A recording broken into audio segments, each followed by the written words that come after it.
We are on Public Square here at the H2O studio, here the History Through the Eyes of a Millennial.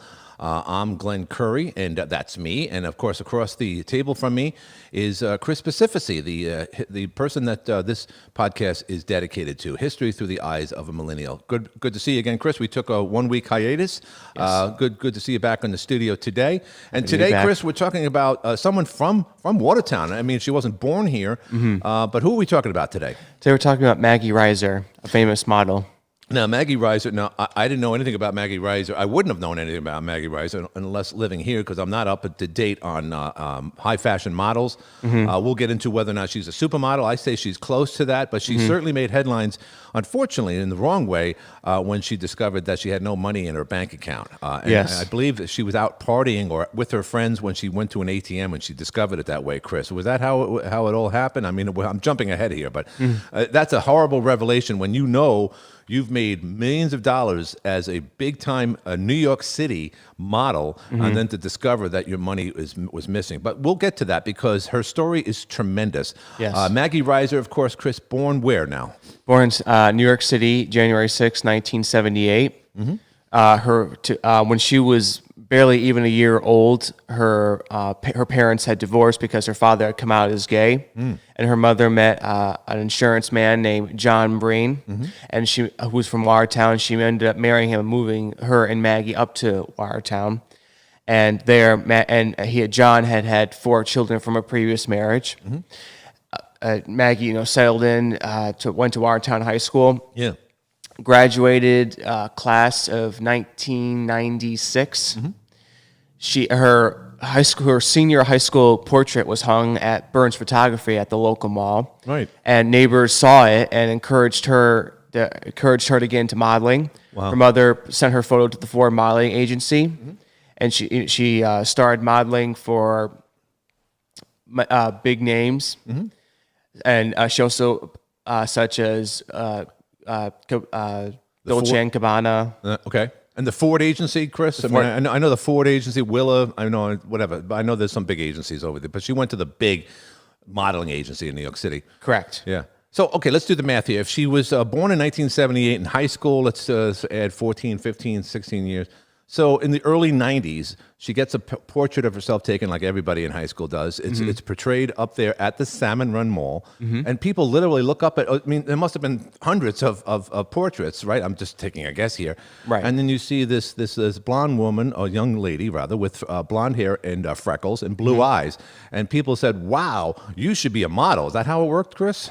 Yes, her neighbors were commenting to her and her mother decided to send her photos and send to the Ford modeling agency, and she was signed to a photographer, and the Italian fashion magazine, and he sent her pictures, and he gave her a 20-page spread on the magazine in the magazine that year. Wait, I'm sorry, 20-page spread. Yeah, that must have been hundreds of photographs within. I mean, I don't know what the magazine layout looked like. That's a lot of pages, no? It is. It was big for someone just starting out in the business. You know, I remember seeing commercials. I mean, again, there's a certain look. Over the years, it's evolved. You know, you go over history and you see these buxom women back in the the Renaissance days where they were large and they were, rotund, I guess was the word they described them as.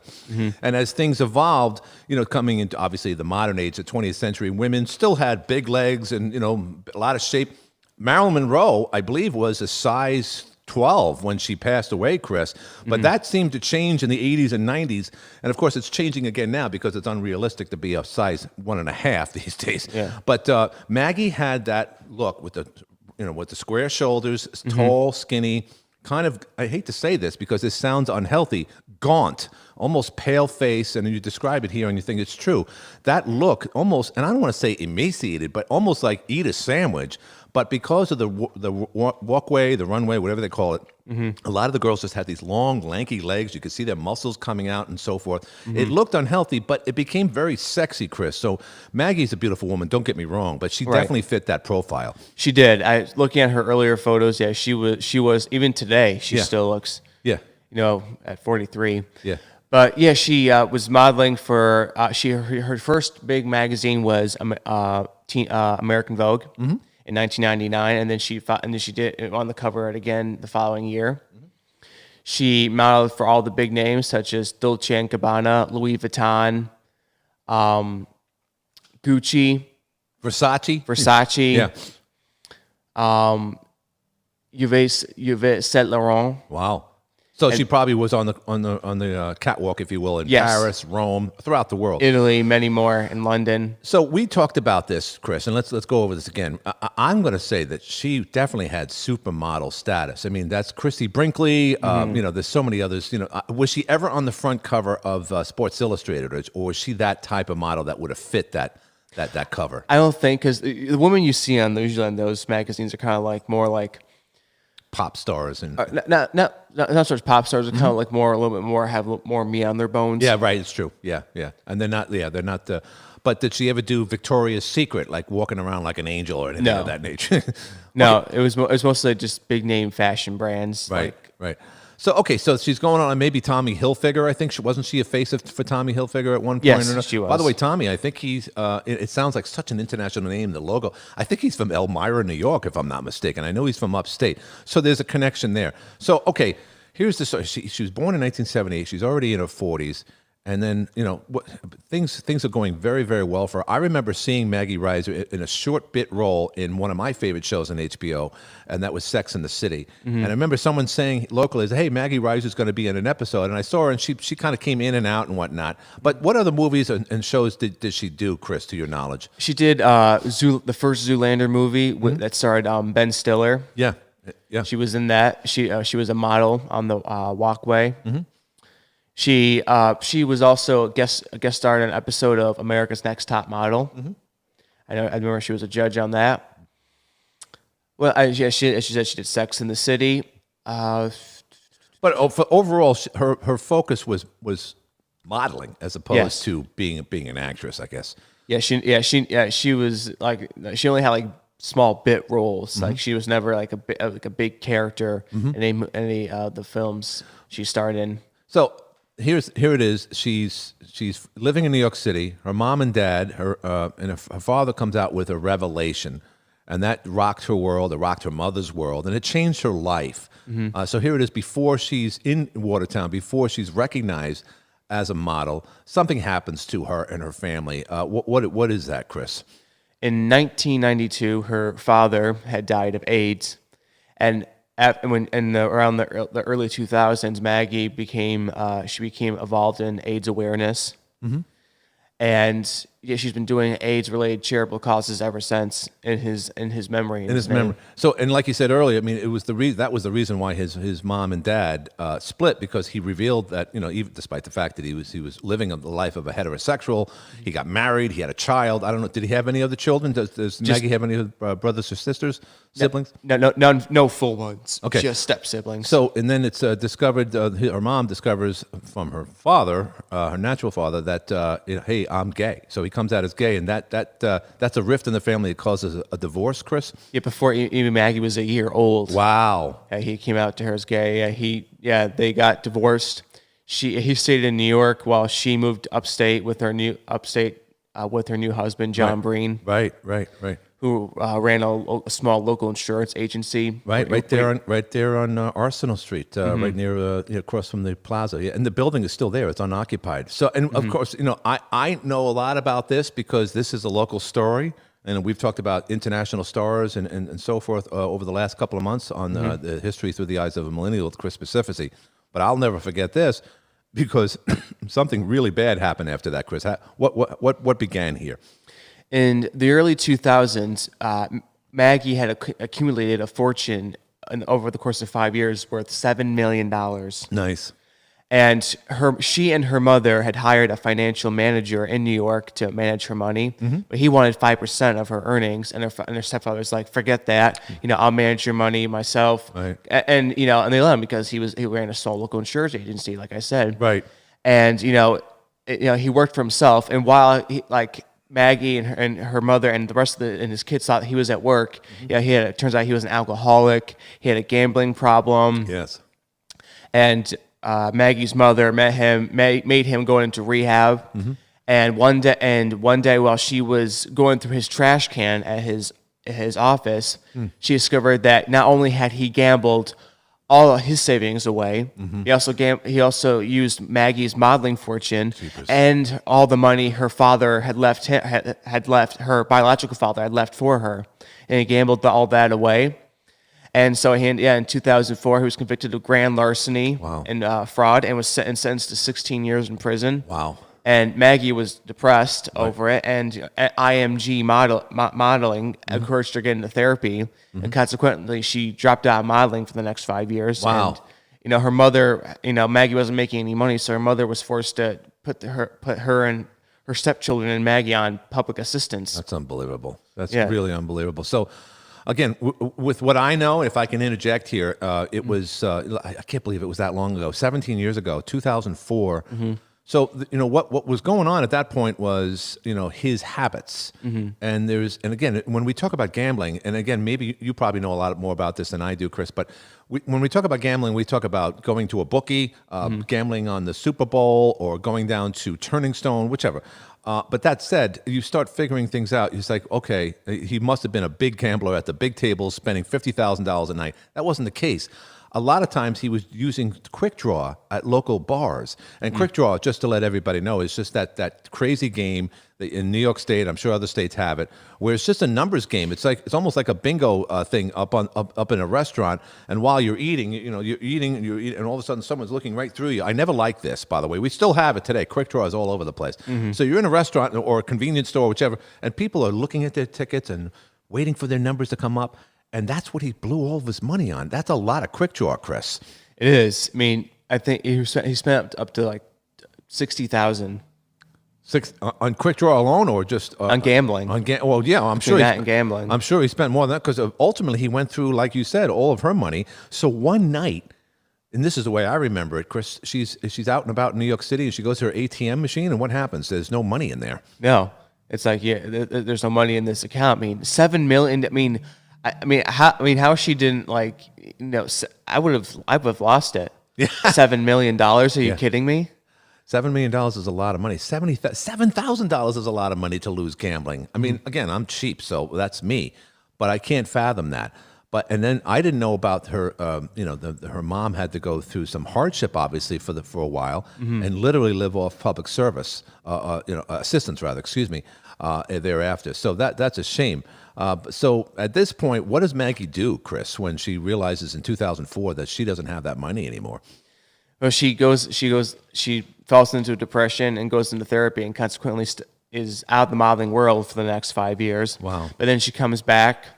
She comes back modeling for the runway. She starts doing America's Next Top Model. She's trying to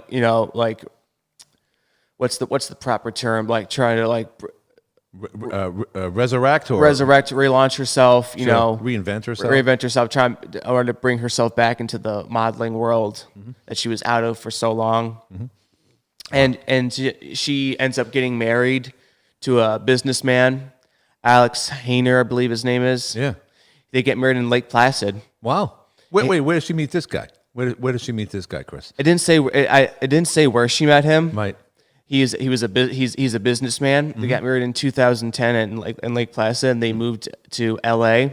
She has now 3 children with him. Oh, that's awesome. Yeah, she looks like she's got most, if not more, of her fortune back. Wow. Yeah. And he's rich. He's rich. Yeah, he's wealthy. I mean, I kind of compare this to, and I know it's not a good comparison, but Howard Stern was a very wealthy man, as we know, and then he had to divorce his wife, Allison, and then she marries someone richer than Howard Stern. I mean, it doesn't always work out that way, but this is, to a degree, a Cinderella story, because, let's face it, Maggie was a rags to riches story. Her father dies young. Next thing you know, she's recognized as a model. She becomes one. She accumulates an enormous amount of money in a short period of time. She loses that. Her family goes into public assistance for 5 years. She goes into massive depression. Not to mention her career comes to a halt. Let me ask you this: could she have continued her career in that circumstance, or was she just too depressed because of what happened? I think it was just like, like you spend 5 years doing all those shows and runways, and you accumulate all that money. I mean, how do you keep going on when you had you're a multi-millionaire by the time you're in your early 20s, early to mid 20s, Right. and then you lose it because your drunken gambling addict of idiot stepfather blows it all away. Right. It's a punch in the gut. It really is. So do we know whether or not Maggie ever reconciled? I mean, ever got back with John Breen, her stepdad, after that, or do we know that, Chris? I don't know that for a fact. I mean, I don't know if I could, if I were her. It would be very difficult. No doubt. I mean, he not only like he left them broke. Yeah, he did. Yeah, pretty much. And he left her mom to not only take care of her, but also 4 other kids that weren't hers. Wow. Well, I'm sure their mother helped them out, but but still, she was left, with nothing. So let me ask you this: Maggie's mom, is she still around here, or is she in Los Angeles, or how's she doing after all this? Her whereabouts are unknown. Okay, I'm assuming she's close near her only child, right, in Los Angeles. I've seen photos of Maggie today. She still has the blonde hair, blue eyes, skin. She was showing. I saw photos of her showing off her California closet at her home. All these big, beautiful clothes she had hanging in her closet, her and her husband's. And she's also very active locally, because I know she's an advocate for some non-for-profit organizations. And if I'm not mistaken, she's also done some stuff on the St. Lawrence River not too long ago, Chris. So she's definitely still part of the community. She comes back here. In a sense, it's just like Vigo. I mean, Vigo, and he comes back here. His family has property up on the river, so they never forget where they come from, or at least a big part of their lives. So let's face it. You could be born somewhere, but if you go through high school and if you live those, I guess you could say the years where that truly shape us. Your high school years, your grammar school, high school, and then your coming of age years and around college time. She'll never forget Watertown. And, and for better or worse, she won't forget John Breen and what happened during that time period. No. But it all came out. It's a Cinderella story, because it's a rags to riches, and then she goes back to rags, and then she meets this guy and has a family. She lives pretty well now in Los Angeles. Oh, she does. I've seen her house. I mean, it's nothing like it's a nice house, but it's nothing like huge, like the Grand Mansion. You see some models and movie stars. Well, no, but she's living certainly a lot better than she was under public assistance. Just think about that. Yeah. I mean, you mentioned it, but it deserves to be revisited again. You're living the life of, I'm not saying, well, you're living the life of a millionaire. If you have that amount of money at that time, if you keep it there, if John didn't touch it, that $7 million turns into $8 million.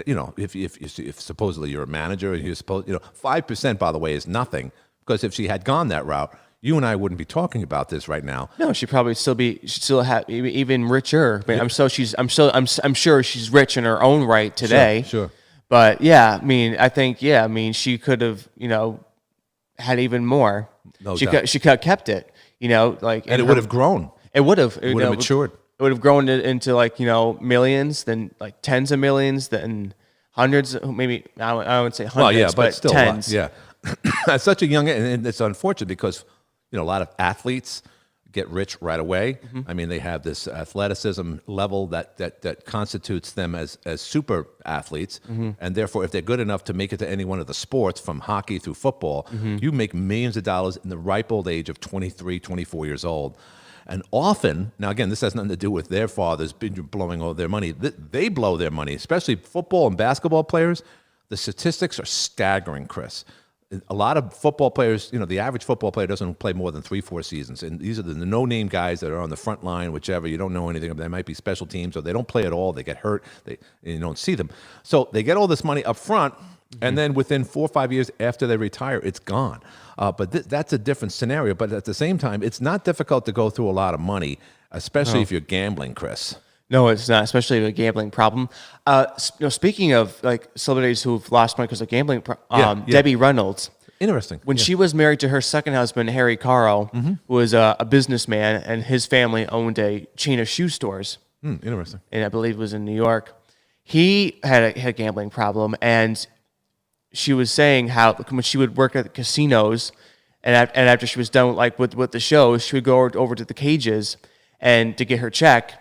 And she would learn that he had gambled all that money away she just made. Wow. So, and of course, Debbie Reynolds was married to Eddie Fisher at least once or twice. I don't know. I get them Once. mixed up. Once, okay, because was Elizabeth Taylor married to Eddie Fisher twice or just once? It was that Richard Burton. Richard Burton several times. But yeah, it turns out not only did he spend $22 million of his own money, he spent $8 million of hers. Wow. And here they were living in this zillion-dollar neighborhood in I think it was in Beverly Hills. And she also found out that he had also been unfaithful to her, that he had lied to her, cheated her, defrauded her. Yeah, the women that would come to their house that she thought were manicurists were hookers. Wow. And he was having sex with them. And here she got pregnant by Harry, but ended up having a miscarriage. So let me ask the question: what's Harry's name again? Harry Carl. I don't know Harry Carl. What movies was he in? He was just a businessman. He had no acting or connections. Kind of like whatsoever. Joan Crawford was married to the Pepsi guy. He was a businessman as well, and she almost went. She sent him. Well, she helped him die at an early age because of the way she was and with his expenses. Well, she says because because Pepsi drove him to his grave, and now they're trying to stab me in the back. Right. Well, in a famous movie, of course, by Faye Dunaway. I know we talked about it here on your show, Chris. Faye Dunaway's depiction of Joan Crawford is by far the best depiction of any person, not just actress, any person ever. And I don't know if she won Best Actress, but she should win Best Actress for the 20th century with that portrayal.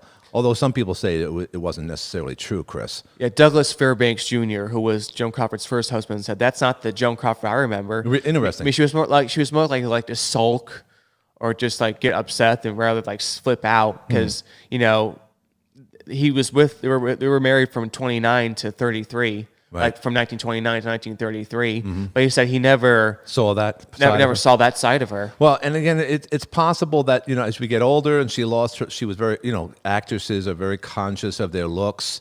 Joan Crawford had that beautiful look early on. She maintained it, but this is my guess, because her daughter wrote the book "Mommy Dearest." My guess is she just got more crotchety, if you will, as she got older, because she wasn't as beautiful as she was at 25 years old. And she did take on that kind of manly look too about it. So people do change. And I know that as I get older, I see people change, I change and whatnot. She also, I don't know how accurate it was, but it was a great movie. they think the reason why she acted the way because she also had a bad childhood. Her father left her, abandoned the family when she was young. I think she was molested by her stepfather. Jeez. Her mother and brother were living in the back of this laundry place. They had very little to eat, and she thinks, and Christina thinks, that this just never ever left her. Those feelings, of being poor, having little to eat, just you and your mother and brother. Right. Then she, and they were saying how she represented the 20s flapper, the way she looked back in the 20s. Sure. And now she got into Broadway. She was a dancer. She was acting. She married Hollywood royalty, Douglas Fairbanks' Jr.'s father, Douglas Fairbanks, who was at that time the king of Hollywood. Yeah, sure. Before Clark Gable. Yeah. Because of his movies. Yeah, he and his wife Mary Pickford were the big Hollywood couple, and Pickford and Fairbanks Sr. didn't really like Joan, and Pickford didn't like Joan because I also didn't like Joan's southern accent. She was really? from Houston, Texas. Oh, okay. I didn't know that. And I never recognized her accent. That's funny. Yeah, I never know. I mean, I knew she was from Houston, but I know she had an accent. But yeah. She ended up she taught herself not to do a country accent and learned how to speak like a normal metropolitan voice. Yeah. And she also then she marries after two previous marriages after Fairbanks Jr. She marries Alfred Steele, and she becomes who was at that time the CEO of Pepsi, and she becomes a business executive on the board. Right. Which depicted so well. I mean, the movie has the big conference room, and she wants this big window because he's a powerful man, and Pepsi. And meanwhile, the daughter could barely get a couple of dollars from her mother, and then the stepdad comes over and gives her some money. I always remember that scene because, it's a good cop, bad cop scenario. That was the way she was depicted, and the actor felt bad for Christina and gave her money. Now, I also know that Christina, if not Christina, I know maybe another step. Did Joan Crawford have could she have her own children that you know of, Chris? I'm not aware that she had. I don't know if she could or couldn't, but She had more than Christine. She had a son and a daughter, and I think she had a son and twin daughters. Gotcha. I think she may have. She said she admits to Christine in the movie that the reason maybe I adapted you was to gain a little publicity. Okay. But she said she also wanted a child to love. But then again, she never received any love in her own childhood. Right. I don't think she knew how to give love. Right. Give love back. Yeah, and there was also the scene where she was very competitive with her own daughter and beating her in a pool, even though her daughter at the time was like 9, 11 years old and whatnot. And cut up her hair and almost strangled her to death. Yeah, and then, of course, the most famous scene in that movie, as everyone knows, are I don't want wire hangers. I wonder if that truly happened, Chris. Probably did, or she wouldn't have written about it. A personal secretary of hers said she saw that, and Joan for a time worked in a factory making wire hangers. Oh, wow. And I think, and the woman who ran it was abusive towards her. I think that scarred her. I think she had a very traumatizing childhood. I think this affected her in her adult life. I think she never got any help for it because I think because Christina thinks that, well, in the movie, she never got any help for it because I think obviously she's a narcissist. Yeah, sure, no doubt. And of course, you have Betty Davis, who always played, whatever happened to Baby Jane. So, again, you talk about good cop, bad cop, and yet it was directly the opposite. Although they're actresses, and Betty Davis is playing this really mean, miserable woman, and that cackly voice of hers, and the way she talked, you're still in that chair, you're still in that chair.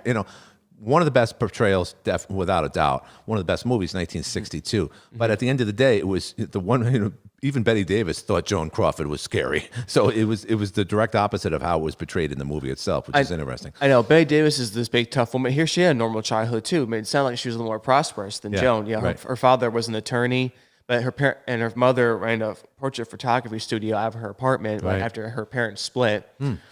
But yeah, it's like, Interesting. I didn't know. Where's Betty Davis from, Chris? She's from Lowell, Massachusetts. Okay, gotcha. And I think Isn't that where from? What's her name? Lizzie Borden, wasn't that where Lizzie Borden was from? When she killed her parents with I thought it was from. I know it's from Massachusetts, but that's kind of interesting. Beaver Falls. Was that okay? Gotcha. Sorry, go ahead. But yeah, it's like like Betty Davis just like hated Joan Crawford. They think because Joan Crawford made a pass at her, but people who knew say that Joan was only interested in men. She never was never bisexual at all. Huh. But I think it's like I wonder if Betty Davis did hear of any of the stories. But I mean. But I'm sure, it wouldn't matter much to her. I mean, I think it was surprised to me. She didn't really like Joan, so I think she really cared whether or not. Yeah. So here's the thing. I mean, obviously, Chris, you're 27. You haven't gotten to 28 yet. You're still 27. Yeah. Okay. Doesn't really matter. So you're talking about actresses who died before you were born. Joan Crawford died some time ago. 77. 77. A young woman. She must have died a young woman, right? She was in her early 70s. Early. Okay. All right. So, but still, and then Betty Davis would make many appearances on the Johnny Carson show, and she spoke her mind. In one particular episode, I forget who the actor was. It was some B actor. He turned his back to her, and she didn't like that. Again, she was Hollywood royalty, and she was old school, and she wanted that respect. Yes, a lot of people are like that. Audrey Hepburn, as we talked about, wasn't very kind to little people on the set and so forth. But that was the way it was, because and again, I see it in this town. I see DJs in this small town think that they're God's gift. And they're not. But we see that a lot. Celebrities have a tendency to think they're above everyone else, whether they're making a lot of money or not. But getting back to Maggie Reiser, have you ever met Maggie Reiser? She seems to be a humble woman. She learned a lot, incredible story. And I'll have to ask you this. Has Lifetime or any one of the networks, Netflix, ever decided to make a movie about Maggie Reiser? It's an incredible story. Not that I'm aware of. I mean, could you see that, Chris? Be a good story. I mean, it's because there's not much drama. I mean, I can see starting opening up with her being a baby, then her father explaining to her mother that he's gay. No doubt. Moving up to Watertown, new family. Yeah. Her graduating high school, her portrait, and her rise through modeling. Over the years, and then obviously talk about what happened with her stepfather and all that. Sure. I think that it would be interesting. I mean, Netflix makes movies about everything these days, and now you got the ex-president coming up with storylines that shouldn't be made at all. But you and I are talking about a story that definitely has a lot of potential. And I think one of my cousins was friends with her. I don't think they ever dated, but yeah, she came around my aunt and uncle's house a few times. So let's go over the famous people of Watertown who lived here or had something to do with Watertown at one time or another, and there's quite a few. Now, Watertown's population never got more than 40,000 people, and that was after World War II, when a lot of the soldiers came back. And, of course, the expansion of America was no different here in Jefferson County, where they went from Watertown, started expanding to the surrounding towns. The roads got bigger. 81 came around. So people started moving out of the town, out of the city. They still do that today. We're under 25,000 now, but yet the county has expanded. So with that, there was a lot of people that were here that at one time or another, famous people came here. Babe Ruth came here. Gary Cooper came here. O'Brien came here from Someone Up There Likes Me, whichever. So all these famous actors and actresses, because this was a hell of a town, a small little city that with a railroad and everything, and a lot of money up here. So let's go over who was from Watertown, New York. Maggie Reiser, obviously, is a Watertown resident, famous person. Viggo Mortensen, we talked about Viggo Mortensen at length as well. He was, from what you said, Chris, he was born here. I didn't know that. Yeah, he was born here. He lived in, like, his parents met in Norway. They, he grew up here. I mean, he grew up in Argentina, between Argentina and England, but he was primarily raised in Argentina, where his father managed poultry and farms and ranches. Interesting. And he learned how to speak Spanish, but then his parents split, and then his mother brought him back to Watertown to live. Wow. And he lived here for the rest of his life. He graduated from high school, Watertown High, in 1976. The rest of his young life, and then his young life. Right. Now, let me ask you. I know he was on the swim team at the high school, but did he do acting at all locally, Chris? To your knowledge? Not to my knowledge. Yeah. His career didn't really start until the 80s. Okay. Yeah. Like mid to late 80s, and they just took off from there. He started like in Carlito's Way with Al Pacino. Right. Eastern Promises with not Naomi Watts. Yeah, she was in the other one. And she History of Violence. He was in that apocalyptic movie. I forget the Road, which was kind of a weird movie. Lord of the Rings. Lord of the Rings. He was in all three of them from that, and he was in the one that won Best Picture. And of course, who could forget? He was in yet another Best Picture called The Green Book, which came out a couple of years ago. I never saw it, but I really want to see it. Wow, that's interesting, Chris. The king of movies and Netflix and TV series. You never saw The Green Book. That's fascinating. I'm trying to see it. Yeah, well, you should.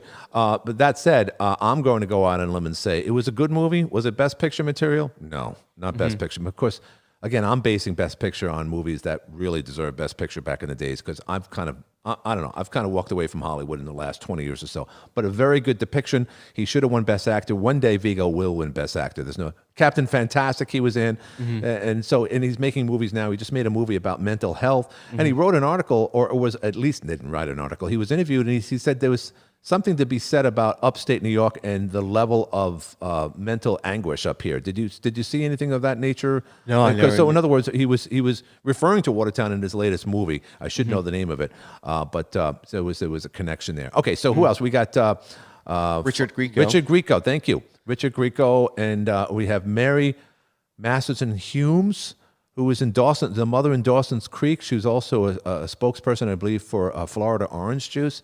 And then also, and we can expand here. I know we're talking about Joan Crawford. Joan Crawford, female impersonator, very famous. And this guy was one of the first. I think he was from my parents' age, which would be your grandparents' era, the Depression era. He was one of the first legitimate female impersonators. And I don't know his name. I believe he was from Ogdensburg, which is nearby. And if you saw a picture of him, you couldn't tell the difference, Chris. This guy was that good. And believe me, to be a female impersonator before 1950, that took balls right there, my friend. So we've had a decent amount, and there's a long list. And who could forget? We had Toby Cosgrove, who was a very famous heart doctor, who was from one of the leading heart doctors from the Cleveland Clinic. So for a small town, and again, there's a long list of people that come from every town in America. But Watertown has its fair share for sure. And as you know, Chris often talks about celebrities and the history of celebrity and Hollywood and how it influenced our lives over the years and how it intertwined with American history. Who could forget also, right here, Chris, I'll go back to our shot of Public Square. If you're looking at Public Square right now, to the right, that is the Woolworth building.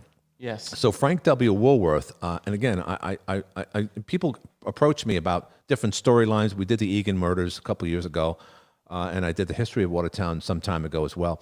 But if there's one story that deserves to be told, it's the story of Frank W. Woolworth. Do you know anything about him, Chris? I do. He was born and raised on a farm. Yeah. Yeah. He wanted to make it big. His childhood hero was Napoleon Bonaparte. Incredible. He made it big in the 5 and 10 trade. Right, which he created essentially. He did. But he often spent a lot of time away from his family, and I think this really affected his wife. And it said that in later years she would kind of just sit in a rocking chair like this all day, just rocking back and forth. Oh, that's a shame. I think because he was away so much that I think it made it fall in some sort of depression, something. Sure. So it's never really explained what, but something happened to her. And I think his kids, particularly his daughter Edna, didn't have a happy childhood. Who was the mother of his famous granddaughter, Barbara Hutton. Yeah. Who I think poor little rich girl. It was even more tragic than her. I think even more tragic than her mother. Yeah. Oh, no doubt. Okay. So what Chris is saying, again, this is why Chris is incredible, because he's a young man. He knows a lot about important things, a lot of things about history. But the poor little rich girl, Barbara Hutton, was married, I believe, 7 times. She was also married to Cary Grant, if I'm not mistaken. I think who was the only one who really loved her for her. Isn't that something? Almost like how Joe DiMaggio was to Marilyn Monroe. Pretty much. Yeah. I mean, Cary, like Barbara, didn't have a happy childhood. Right. His mother was kind of absent. His mother was put into a mental institution, and their fathers were kind of his father was kind of abusive towards him, Cary's, where Barbara's father didn't really care about her at all. Really?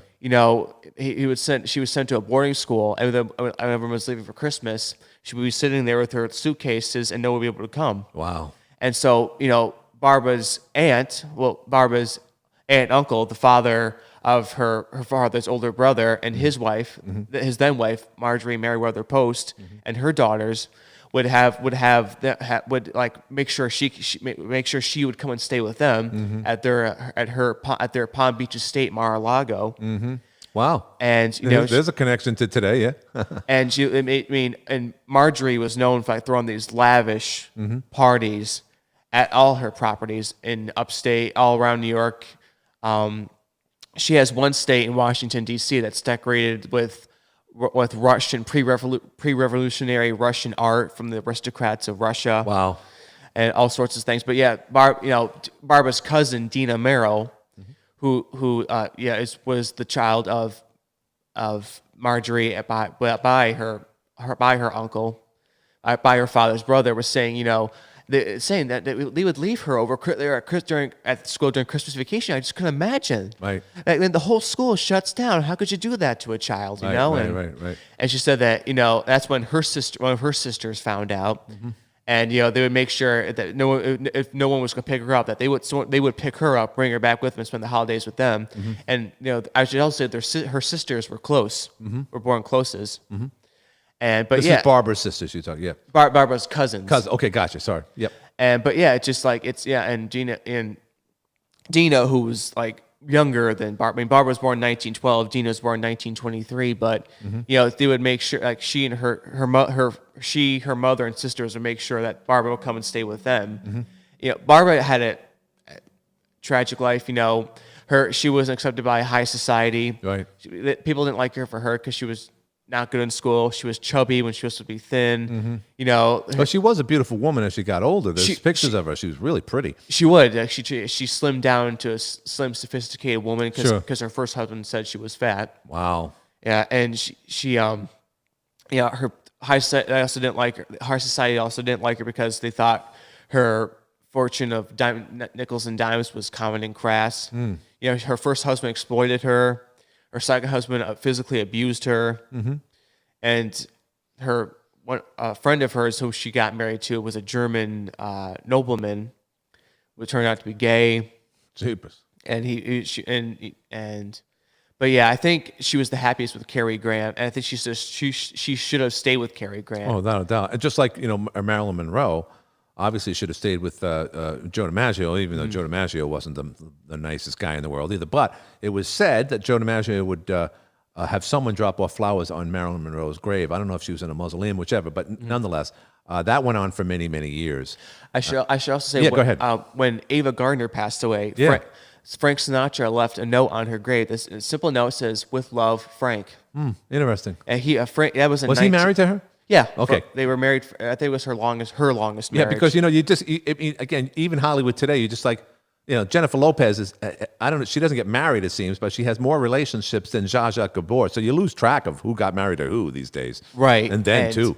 But I think Frank truly did love Ava, and Ava truly loved Frank. But she said, she got pregnant twice by Frank, but ended up aborting the pregnancies twice because she said that she and Frank could barely take care of themselves, let alone a child. Right. And Frank. That was in 1990 when Frank left that card on her grave. He lived on another 8 years until he died. Isn't that something? Yeah, and he died what, late 90s? Or 98. 98. Well, how old was Frank when he died? 82. Okay, so, again, for that generation, not bad. Life expectancy, has gone up in years. Of course, I don't know if you saw the headlines recently. Life expectancy, the mortality rate actually came down by a year and a half. That's Really? Now, again, a lot of it to do with COVID, but a lot to do with the fact that a lot of people were isolated and died quicker. My mom passed away. Again, God bless her soul. She was 94 years old. She died last month. But without COVID, she probably would have lived at least another 1 or 2 years. So it's no surprise that number came out just recently from just last year alone. So we're talking about just a lot of things here, summarizing not just famous people, but famous people who come through Watertown and the connection. But I'm just going to interject one thing, and this is something that you and I never talked about, but I saw an A&E special done back in the 90s about Frank W. Woolworth, getting back to him. Yes. Originally, everyone in this town seems to say he was from Rodman. He was from Great Bend. And you knew that, he was a farm. Not that it matters; it's still in relative, it's in the same region. But he hated farming, and he hated the idea of farming. It was tough. He and his brother had one pair of boots that they had to wear throughout the entire year. So there's this whole story. I mean, this is hardship. This is back in the 1800s. It sucks farming now, to be quite. God bless farmers; they're the greatest people in the world. But back then, it was really difficult. So he didn't like that. So he came here to Public Square. I'll show you right here. And he worked at the store, which used to be Moore's store before Woolworth was built, and I'll explain that. And then he's working there, and he's working for free because he loved to put up displays. Displays were very important, just like they are today.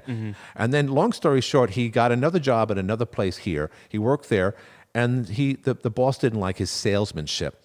So he cut his salary, and he went into, we're talking about depression before, in many respects. He went into this massive depression and lived in his room, kind of like Brian Wilson did from the Beach Boys. Or like Emily Dickinson. I didn't know that about Emily. There you go. So Chris knows that as well. So for a year and a half, he went back to his family farm in Great Bend and stayed in his room for a year and a half. His parents got, a nurse or someone that would assist him, who ultimately became his wife, who he later betrayed by leaving her, abandoning her, and so forth.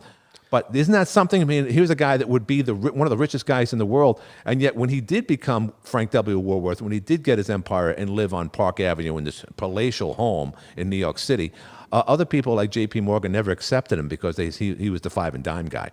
He was, and plus New York wasn't very the Knickerbockers, or New York's old money families, were not very accepting of new money. I mean, like Cornelius Vanderbilt, his family was not. His children were never. He and his children were never really accepted into high society because they're like a chip. And aristocracy was born yesterday, and the fact that he earned his money rather than inheriting it. Right.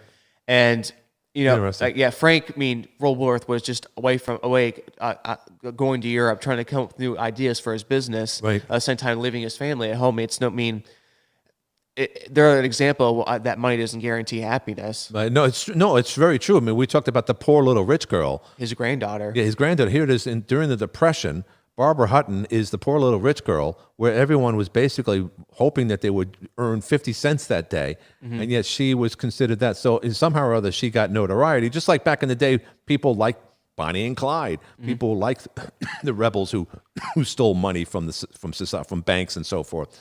So, and we see that today, Chris. We, the Kardashians.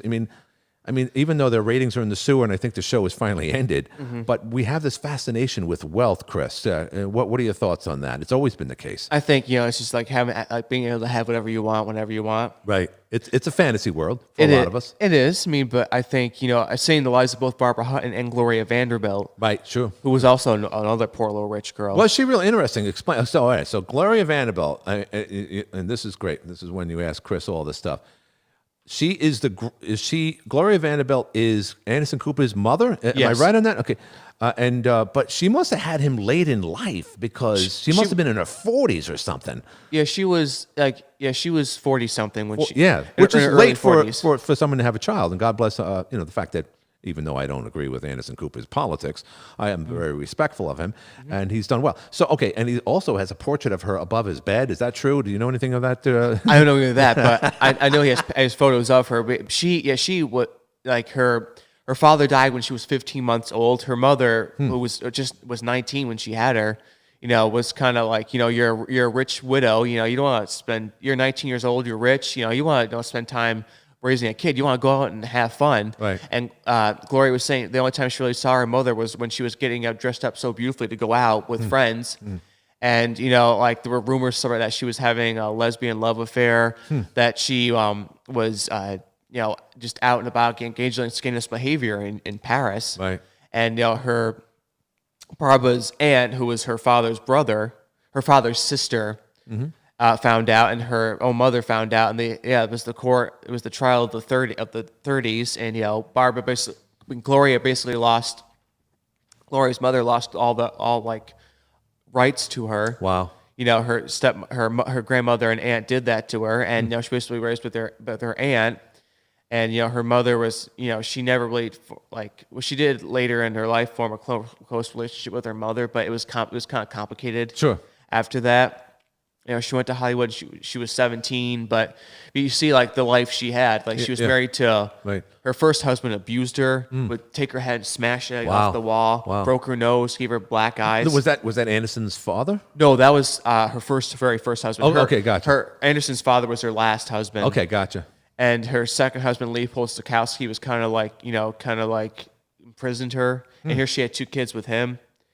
And her third husband was Sidney Lumet, who was the director. But then she met, right. And then it was a director. And then she met Anderson's father at a party in New York City, a Christmas party in New York City in 1963. So is Anderson the only child from that relationship, or were there others? He had a brother. He's a brother. So he has stepbrothers and sisters too from previous. She gave birth to 4 sons. Wow. Gloria Vanderbilt, and her oldest son from Anderson's brother committed suicide in '88 by jumping off the balcony of her apartment. And this is Anderson's brother. Yeah. So and how old was he, and why did he 23. do that? 23. She said she thinks he was brought on by some kind. He was in therapy, but they think it was brought on by a medication that he was taking. Plus, she said it was so ungodly hot that day. Yeah. That and she was kind of was on her knees begging him not to jump, right? Because he was up on the balcony, and he did. He was just 23 years old. So in other words, she witnessed it. She was right there when. Yeah, she saw it happen. Was Anderson there when that happened, or was he was at college, but he found out, and he was just devastated, 21 at the time, right? It was devastated, because he lost his father when he was 10, and his brother committed suicide, and he said that he and his mom didn't celebrate Christmas that year. So went out and celebrated, saw a movie. Isn't that something? And Barbara Hutton, she died during tragedy too. Her only son, who she had by her second husband, died in a plane crash. And it was by that time that she was just I think had enough and wanted to die. Right. And how old was Barbara when she passed away? Do you know? 66. 60. Okay, she was a young woman. But she had spent she was most of her inheritance. Yeah. She was worth $50 million. Right. And so that's what's interesting, because how did she get all? If that wasn't all of her grandfather's fortune, so she got a part of that, right, Chris? Yeah. Well, she and her cousin Jimmy got a portion. He got a portion, but his father also came from money too. Okay. But getting back to Barbara, yeah. She got in her inheritance, and her father invested it very wisely. Okay. And it grew it to $50 million. Gotcha. And here she spent it all. She spent it on homes, jewels, husbands who never loved her back, right? And also on donating money. Her she had compulsive generosity. So let me ask you this: did she ever come back home? Did she wasn't born here because she was the granddaughter to. But did she ever come to Watertown? Because again, I'm going to go back to Public Square. The building to the far right is Woolworth, the Woolworth building. It's still called the Woolworth building, although the bottom floors aren't occupied right now. They're still looking for a tenant. But that's where Woolworth's headquarters were for the Woolworth store, Woolworth Wilco, right through 1974, which is fascinating. So there was still connection here. I wonder if Barbara ever came up here, Chris. Not that I ever read about. Yeah. Did she ever come back up here? She was born in New York, but when her father threw her coming out ball during the Depression, was very badly received. It cost like $60,000. It's a lot of money during a lot of money now. Yeah, I mean, It's like a bar mitzvah now. It is. I mean, the public reacted very badly to it. So to escape the publicity, she went on a tour of Europe, and then when she came back in the 30s, in the late 30s, early 40s, it was reacted very badly. People, like there was a strike. Right. And she once again became a liability for her grandfather's company because it's like $15 an hour too much, right? And like the sight of like seeing her dressed in furs and jewels, right. Pissed off a lot of people, the protesters, and just like she could do no right by these people. It must have been frustrating. And there were people who in her life using her for her money or connections to push their own agenda. No, her own agendas on her, and it's just like being rich isn't all that fun for her. Right. And I think at the time she was with Cary Grant, like Cary loved Barbara's son Lance. She was happy. Right. And but the thing is, Cary didn't like Barbara's friends. He says he said once, if I found one more phony oil in this house, I'm going to suffocate. Yeah, and that's a good Cary Grant, by the way. And he didn't. He also was kind of like a homebody, where she was a big personality and always had to be out at parties. Yeah, but that's weird because Cary Grant. That's almost how we getting back to Joe DiMaggio and Marilyn Monroe. He basically made her a homebody. Where that wasn't Marilyn Monroe needed to be out and about and be the superstar that she was. So it's somewhat similar there in a sense. But okay, so this fascinating stuff. Woolworth, by the way, just as a footnote, still exists today. Do you know how Woolworth still exists today right here in Watertown? I'll explain. Because Woolworth and Woolco also created a company called Kinney Shoes. You mentioned a shoe fact. Oh, I'm sorry. I'm pointing out that you mentioned someone who owned a series of shoe companies. I don't know if it was Kinney Shoes or anything related, but regardless, Kinney Shoes ultimately became, check this out, Foot Locker. So Really? Foot Locker today at the Salmon Run Mall, where this is the big tie-in, Chris, where Maggie Reiser was essentially revealed or discovered by her own people, said, wow, you should be a model, today has a Foot Locker, which used to be owned by Kinney Shoes, and Kinney Shoes was created by the Woolworth Woolco company. So there's a connection between yesterday and today. A tremendous story of Frank W. Woolworth. One other footnote about Frank W. Woolworth, his building, his Gothic building, considered the Cathedral of Mercantilism, was built, I believe, in the 1915, 1916, and remained the tallest building in the world for 16 years, Chris. So that's something amazing from a kid from Great Bend. He also decorated his office kind of like aristocratically. He had a big portrait of his childhood hero Napoleon Bonaparte in his office. Yes.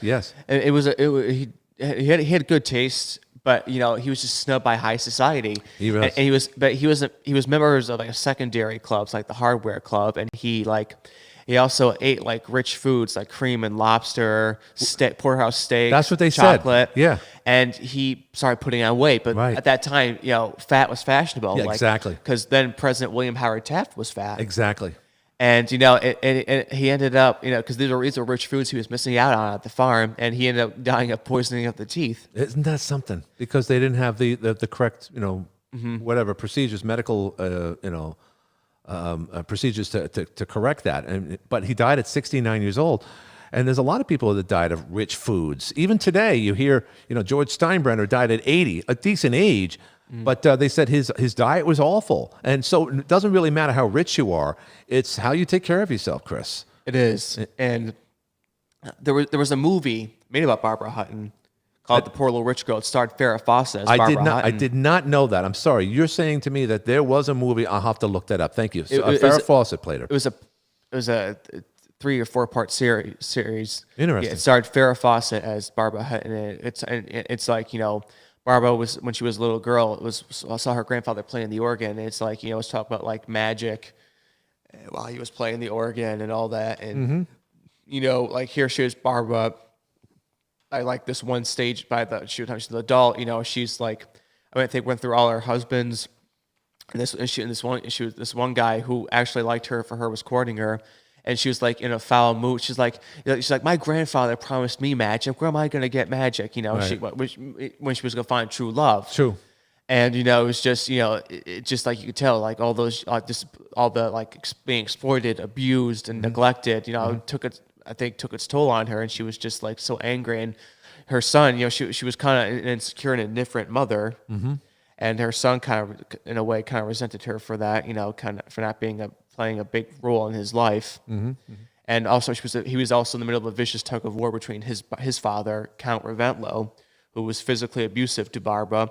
And he once beat her so bad, he put her in the hospital and put him in jail. Oh, my goodness gracious. So, all right, the moral of the story today, and of course, we started with Maggie Reiser, who's doing very well, thank God. And she has children, and she's living well with her loving husband and so forth.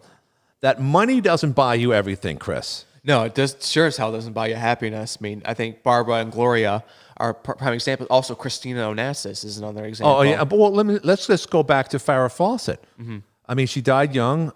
She died what 13 years ago of cancer. Mm-hmm. And one of the most beautiful women. But another thing about her, and I know they picked on her because of her, her flightiness later on, that appearance on David Letterman years ago. Mm-hmm. But she was everyone loved her because, not just because she was beautiful, because she was so pure. Mm-hmm. But her relationship, or marriage rather, with Ryan O'Neal was toxic in many ways too. It was, and also her son from that marriage, was in prison by when she was dying of cancer. Yeah, it kind of reminded me of Nicole. What's her name? I'm forgetting her name. Anna Nicole Smith. Yeah. And of course her son was troubled too. Her son died, and then a week later she died. Now that wasn't the case with Farrah Fawcett. But again, we mentioned the Kardashians. People resent their wealth. Because the people, today in society, it's been this way forever. People love building you up, and they love to tear you down. So now everyone loves the Kardashians, blah, blah, blah. But now it seems like there's some resentment there because of this whole movement towards socialism. Do you see that? Do you see resentment at all in that regard, Chris? I think we see it on social media all the time. People are just resentful, whether it's someone who looks better than them. Yeah, right. Like who has more money. Has more money, talent, yeah, friends. Privilege is a big word relationships. today. Yeah. It seems to be, it's like people, it's like, people are just so threatened or jealous or insecure. Right. And you see that all the time. It's just like, people just can't just chill anymore. Yeah, well, look what happened. I mean, you got Jeff Bezos, and it's, he went up into space on the backs of hardworking people that deliver his products from factories. And so, look, it's his money. He could do what he wants. But that aside, he created an empire with tens of thousands of people. They're building the biggest facility in Central New York right now as we speak that's going to employ at least 5,000 people. This guy has changed the world. And he's putting bookstores out of business. Well, he is. And what's worse is that urban America is putting brick and mortar out of business, too, because of thievery and just reckless behavior. So at the end of the day, Jeff Bezos is going to advance, because we're just going to be ordering everything online. And that's that's where it's going to be. I don't like that, Chris. I like the idea of, let's go back to the original one. Look, the original guy that changed downtown, and we're looking at Public Square as we speak right now, Chris, on your show. That's where it all began. A guy who would later be depressed would literally live in his own place, in his own room, like Brian Wilson from the Beach Boys, for a year and a half because someone said, "You suck. You're not a good salesman." Oh, God. He goes into this massive depression, but he builds himself back up again, becomes one of the richest men in the world, builds the biggest building in the world, and yet somehow or other, even despite all that fact, I mean, he's become, his whole family's a mess. His granddaughter is the poor little rich girl. But that said, he changed it right there. We'll go back to it again. Here it is. Over the years, everyone said, no one's shopping in downtown anymore since they built the mall, the Salmon Run Mall. Well, that was the case for every township, and it began here, Chris. So that's ironic in itself. Plus, I think the mall today is kind of losing a business. Well, too. it is, and again, the mall is the brick and mortar society, and they cost a lot to build, to maintain, to heat them, insurance, snow removal, and whereas you could just look at something online or in a book and say, hey, I want to order that, and it's delivered to you within 24 hours. I don't like that, Chris, but I'm a victim of it too because there's a lot of specialty. For instance, the stuff that we're on right now, with the exception of a couple of items here, this device that I'm going back, I couldn't buy this locally. I had to get this from China. So someone, saw my order. I bought it, American Express card, whatever, and here it is. Again, this is a specialty item, but now we're buying clothes online. We're buying things. We're just avoiding going out at all. I don't like that, Chris, but at the end of the day, that's just life the way it is. One last question. Kardashians. Now, you know better than I do. The oldest Kardashian is Kim Kardashian. Is that correct? It's Kourtney. Kourtney. Oh, Kourtney's the oldest? I didn't know that. Yeah. I did not know that. Kourtney is the oldest. Gotcha. Okay, because I know Chris knows. I'm never going to argue with Chris. The youngest is who? Khloe. Well, okay. No, Rob. Rob is the youngest. Okay, Rob's the, but who's Of like the the Kardashian, daughters. The daughters. Kylie's the Okay, youngest. Kylie. Okay, Of Chris's daughters. and Chris and Kylie is Bruce Jenner's daughter, Yes. not to be confused with Caitlyn Jenner. Yeah. Okay. All right. So Rob Kardashian was 5 foot something. I don't know. I saw a picture of Kim and what's her name? Kylie. What the youngest daughter? That's Bruce's daughter. I'm sorry, you just said it. Kylie. Yeah. Kylie. Okay. Yeah. Kylie is stunning, and so is Kim. Don't get me wrong. Yeah. But Kim is like this, and she's like Maggie Reiser. She's got those shoulders. She's built like her father was tall and athletic. Her father was a decathlon athlete, and he's 6 foot something. And I always liked him, by the way. And I like what he's doing right now. I don't know if he's going to be governor of New York State. I think Larry Elder has a better chance than he does. But that's neither here nor there. Of California, sorry. But I have to say, I was taken back by the size difference, and she is just a tremendous, beautiful woman. And again, she was born. Talk about born into privilege, Chris. So I think there's a lot of resentment about the fact that she's already a billionaire at 20-something years old. And she's a mother. And she's a mother too. Kylie's a mother now too. Yeah. I didn't know she had a child. Yeah. By her partner. But yeah, Kendall's the only one who doesn't have any children. Interesting. And then what's going on with Rob? I know he had issues. We talk about depression. Talk about this, that, and the other thing. Was he? I don't know. I really keep up with all their drama. Yeah. I don't really pay attention to it. Really, at all. that's interesting.